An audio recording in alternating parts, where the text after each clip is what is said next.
張雨晨原名張祖成，生於1985年10月25日，係馬來西亞創作流行歌曲男歌手，出生於馬來西亞馬六甲。2007年發行首張 EP 專輯《回來》。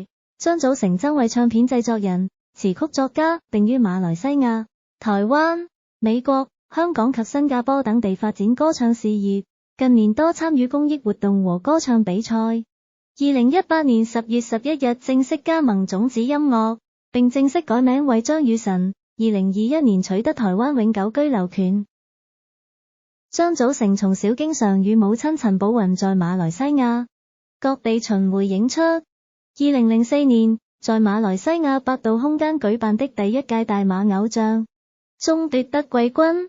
2007年1月，張祖成發行了第一張創作專輯《回來》，入圍了2008年馬來西亞漁協獎、最佳新人獎及最佳編曲獎。2008年發行了第二張創作專輯《天下藏寶圖》和單曲《The Gift》。2009年被邀請到香港參加香港 ATV 亞洲電視所舉辦的亞洲星光大道 PK 賽，打敗該屆冠軍羅力威。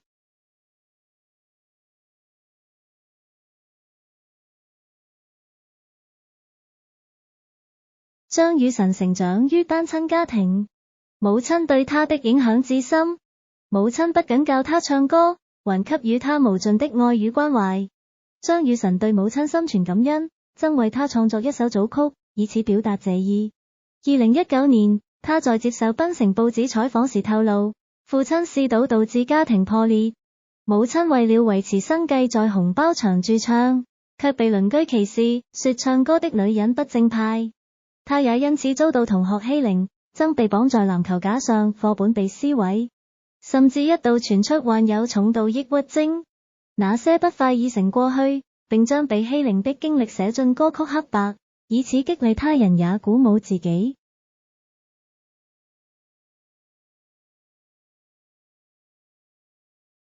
39歲的張雨晨，本身是一位創作歌手兼音樂製作人，在中年好聲音3比賽初期憑祝君好獲得5燈好成績。評審張佳添睇好張雨晨是黑馬並激讚：你唱到咁做乜鬼幕後啊？做幕前啦！你絕對係黑馬，之後好好揀歌，好好發揮 ，showcase 埋普通話歌、廣東歌、普通話歌都唱得好，你幾乎係無敵。